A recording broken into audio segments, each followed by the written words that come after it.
नमस्कार, स्वागत है आपका। एफएम न्यूज देख रहे हैं आप और मैं हूं आपके साथ लता। बुलेटिन की शुरुआत करेंगे इस वक्त की अहम खबर के साथ, जहां रक्षा क्षेत्र में आत्मनिर्भर भारत की दिशा में अहम कदम उठाते हुए रक्षा अधिग्रहण परिषद ने आज 76,000 करोड़ के टैंक, ट्रक, युद्धपोत और विमानों के इंजनों को खरीदने की मंजूरी दे दी है। रक्षा मंत्री राजनाथ सिंह की अध्यक्षता में हुई बैठक में इन हथियारों और सैन्य साजो सामान को खरीदने की मंजूरी दी गई है।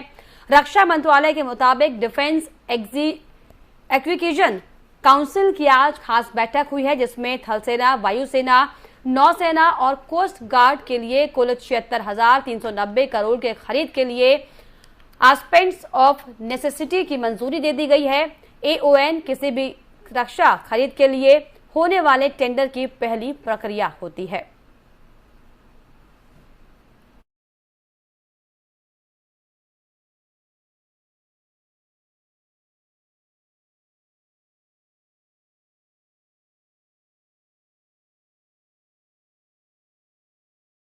अधिग्रहण परिषद ने buy India, buy and make India और बाय इंडिया IDDM को मंजूरी दी है।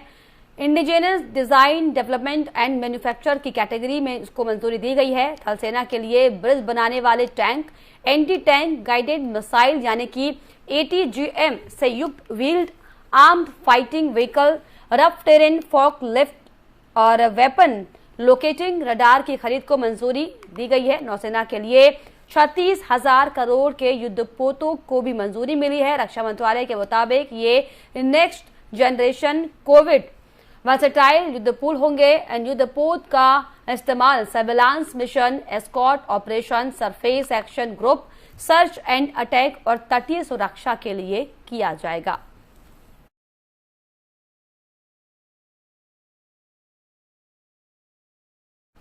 दिल्ली के मुख्यमंत्री और आम आदमी पार्टी के राष्ट्रीय संयोजक अरविंद केजरीवाल ने गुजरात के मेहसाणा में तिरंगा यात्रा निकाली है। इस दौरान हजारों लोगों की भीड़ इस रैली में दिखाई पड़ी। इस दौरान केजरीवाल ने क्या कुछ कहा, आपको सुनाते हैं। लेकिन हम जहां भी गए एक चीज सबने कहा, बोले जी बीजेपी वाले गुंडागर्दी बहुत करते हैं। करते कि नहीं करते? बोले धमकाते हैं, डराते हैं, किसी का कोई काम नहीं करते। पूरे गुजरात में लोग डरे हुए हैं, गांव में लोग डरे हुए हैं, शहर में लोग डरे हुए हैं। लोगों ने बताया कि बीजेपी के खिलाफ कुछ भी बोल दो, मारने आते हैं, काटने आते हैं, हमें धमकाते हैं। दोस्तों, अब डरने की जरूरत नहीं है, अब गुजरात बदलने वाला है। भारतीय जनता पार्टी की एक ही दवाई है, आम आदमी पार्टी। भारतीय जनता पार्टी को ठीक करने की एक ही दवाई है, आम आदमी पार्टी। ये बीजेपी वाले केवल आम आदमी पार्टी से डरते हैं और किसी से नहीं डरते। ये लोग मीडिया को धमकी देते हैं, चैनल वालों को धमकी देते हैं, आम आदमी पार्टी वालों को डिबेट में नहीं बुलाना, शाम को धमकी देते हैं, आम आदमी वालों को नहीं बुलाना। डर लगता है क्या आम आदमी पार्टी वालों को? कांपते हैं ये, इनकी पैंट गिली होती है आम आदमी पार्टी से। एक दिन डिबेट चल रहा था, एक टीवी चैनल पे डिबेट चल रहा था। उसी टाइम ऊपर से फोन आया, ये जो आम आदमी पार्टी वाला बैठा है इसको हटाओ। कितना डर लगा आम आदमी पार्टी वालों से। मैं इनको कहना चाहता हूं, ये मीडिया वालों को मत धमकाओ यार, ये अच्छे लोग हैं बेचारे, ये अपना धंधा कर रहे हैं, इनको धमकाने लगा है। मैं इनको कहना चाहता हूं, पार्टी साहब हिम्मत है तो केजरीवाल को धमका के दिखाओ, हिम्मत है तो आम आदमी पार्टी को धमका के दिखाओ। आम आदमी पार्टी कट्टर देशभक्त पार्टी है, ये हमारी देशभक्ति से डरते हैं। आम आदमी पार्टी कट्टर ईमानदार पार्टी है, ये हमारी ईमानदारी से डरते हैं। पूरे गुजरात के अंदर, अब गांव-गांव के अंदर, शहर-शहर के अंदर, हर वार्ड के अंदर, हर बूथ के ऊपर आम आदमी पार्टी का संगठन तैयार हो रहा है। बहुत बड़ी संख्या में लोग जुड़ रहे हैं, पूरे गुजरात के लोग जुड़ रहे हैं।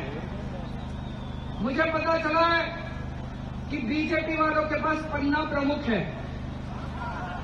इनके पन्ना प्रमुख को ये पैसे देते हैं, महीना देते हैं। मैं पाटिल साहब को एक सीक्रेट बताना चाहता हूं। गुजरात बदलाव मांग रहा है, गुजरात खड़ा हो गया। इस बार तुम्हारे पन्ना प्रमुख पैसे तुमसे लेंगे, काम आम आदमी पार्टी।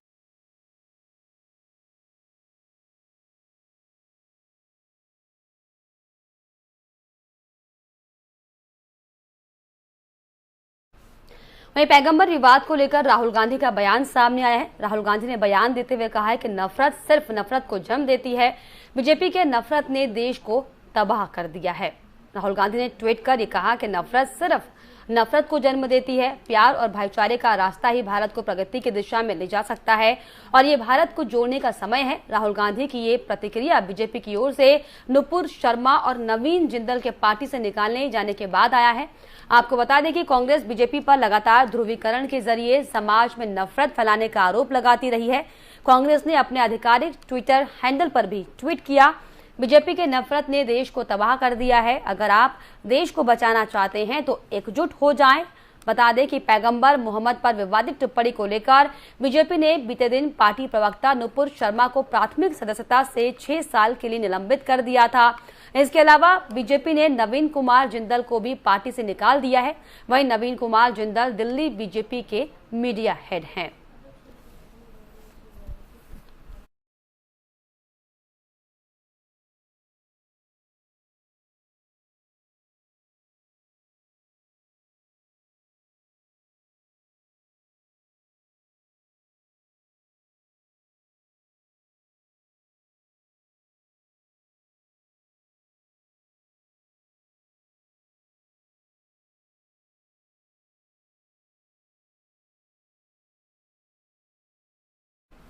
वहीं विवादित बयान देने के मामले में भारतीय जनता पार्टी से निलंबित की गई प्रवक्ता नुपुर शर्मा और नवीन जिंदल का मामला गरमाता जा रहा है।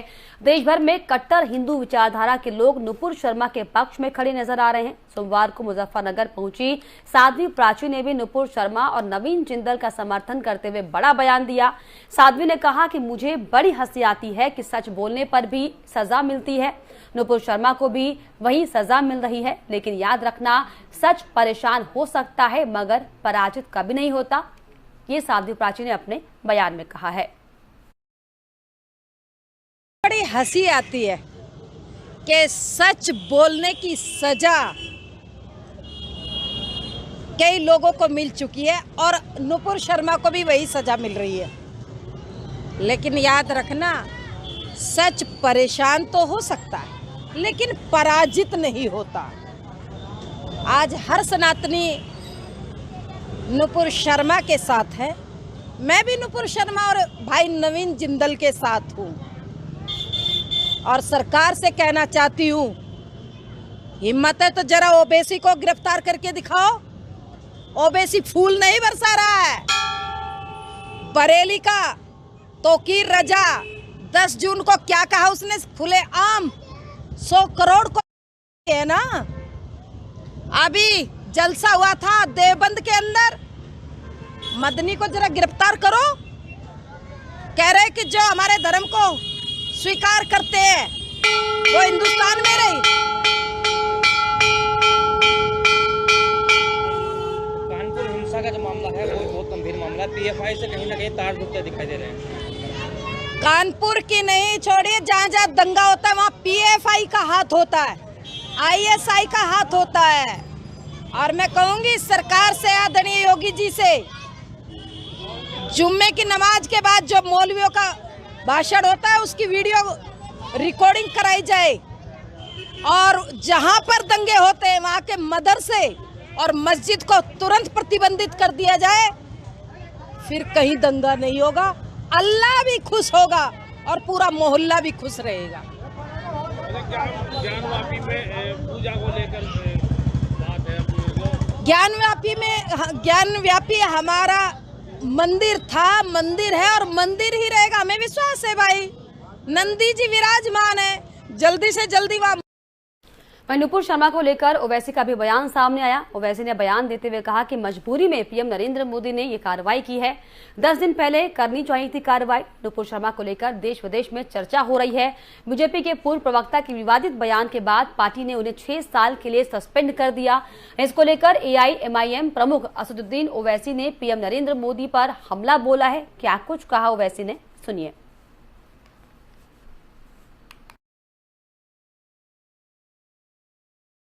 उन्होंने कुछ ऐसा बात कह दी टाइम्स नाउ के टीवी चैनल पर जिससे मुसलमानों को, उनके जज्बात को, उनको दिली ठेस हुई। 10 दिन के बाद कैसे ख्याल है प्रधानमंत्री को, जबकि हर प्राइम टाइम शो लोग बोलते हैं प्रधानमंत्री खुद बैठकर देखते हैं। तो 10 दिन के बाद बीजेपी रिएक्ट करती है, और कब रिएक्ट करती है, जब देश के वाइस प्रेसिडेंट खतर को पहुंच रहे हैं तो प्लेन में जो प्लेन में होते हैं तो उनसे कहा जाता है कि आपका जो बैंक्वेट था वो कैंसिल कर दिया गया है। तो जब देश के वाइस प्रेसिडेंट खतर में होते हैं, खतर की सरकार हमारे देश के एम्बेसडर को बुलाकर उनसे कहती है कि आप माफी चाहें, क्योंकि बीजेपी के एक स्पोक्सपर्सन ने प्रॉफिट मोहम्मद सल्लल्लाहु अलैहि वसल्लम की शान में बकवास बकी है, झूठ बका है। तो उसके बाद आप देखते हैं कि फौरन बीजेपी हरकत में आती है और बीजेपी अपने नेशनल स्पोक्सपर्सन के खिलाफ उसको सस्पेंड करती है। मैं देश के प्रधानमंत्री को जब भिवंडी में मैं जनसभा को एड्रेस कर रहा था, उस वक्त भी प्रधानमंत्री से अपील किया कि आप देश के प्रधानमंत्री हैं, आप अपने नेशनल स्पोक्सपर्सन के खिलाफ एक्शन लीजिए। ये गलत कहा उन्होंने, मगर देश के प्रधानमंत्री टस से मस नहीं हुए।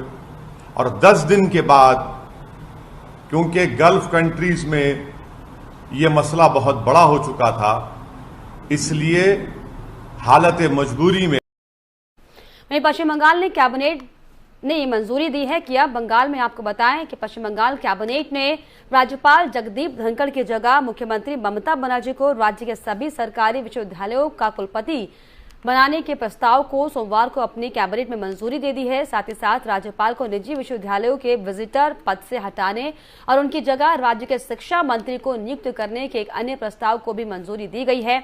एक अधिकारी ने कहा कि कैबिनेट ने मुख्यमंत्री को कृषि और स्वास्थ्य विश्वविद्यालयों सहित सभी सरकारी विश्वविद्यालयों का कुलपति बनाने के लिए अपनी सहमति दी है। ये प्रस्ताव 10 जून से शुरू हो रहे विधानसभा के मानसून सत्र में विधेयक के रूप में पेश किया जाएगा।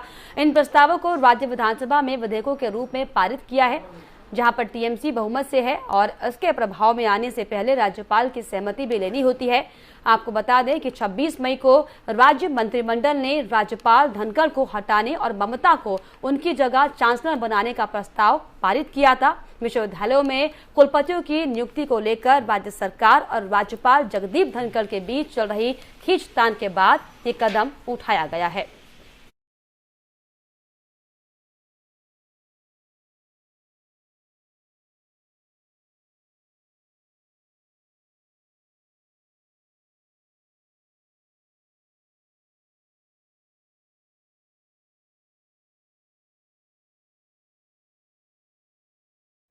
चलिए आगे बढ़ेंगे बड़ी खबर की ओर। गाजियाबाद कोर्ट का बड़ा फैसला। वाराणसी सीरियल ब्लास्ट में आपको बताएं कि आरोपी वली उल्लाह को फांसी की सजा सुनाई गई है। 7 मार्च 2006 को वाराणसी के संकट मोचन मंदिर में और छावनी रेलवे स्टेशन पर हुए सीरियल ब्लास्ट में गाजियाबाद कोर्ट ने यह फैसला सुनाया।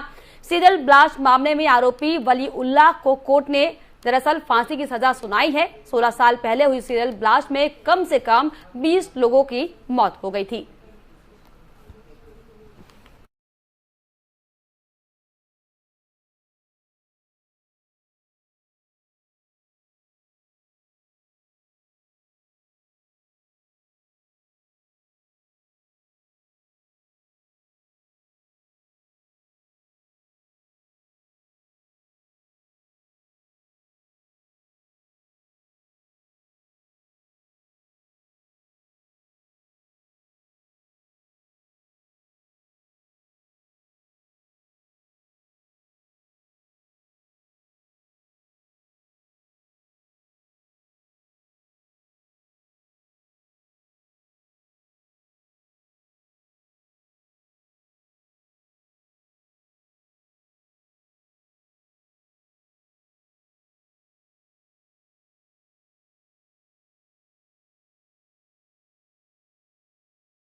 कानपुर में बीते शुक्रवार को राष्ट्रपति रामनाथ कोविंद और प्रधानमंत्री नरेंद्र मोदी की मौजूदगी के दौरान हुई हिंसा मामले में पुलिस ने पत्थरबाजी करने वालों पर शिकंजा कसना शुरू कर दिया है। बेकनगंज थाना क्षेत्र की इस घटना को लेकर एसआईटी गठित की गई है। इसके साथ ही इसमें टेरर फंडिंग की भी जांच की जा रही है। बेकनगंज थाने ने इस दौरान 40 पत्थरबाजों की फोटो भी होर्डिंग पर लगा दी है। शहर में इसको लेकर पोस्टर भी लगाए गए हैं।